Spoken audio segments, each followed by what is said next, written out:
నమస్కారం అండి. Welcome to Shri Mahalakshmi textile printing. అందరికీ భోగి సంక్రాంతి శుభాకాంక్షలు అండి.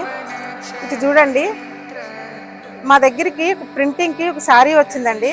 ఒక అమ్మాయి తన భర్త పేరు చీర మీద ప్రింట్ చేసుకోవాలని చెప్పేసి ఇంట్లోనే ట్రై చేసింది. కాకపోతే కుటుంబ సమస్యల వల్ల వేసుకోలేకపోయిందండి.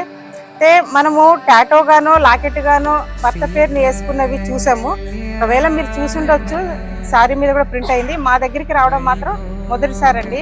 అమ్మాయి ప్రేమ భర్త పేరుని శారీ మీద ప్రింట్ చేయించుకోవడానికి మా దగ్గర తీసుకొచ్చిందండి. ప్రింట్ అవుతుంది, చూడండి.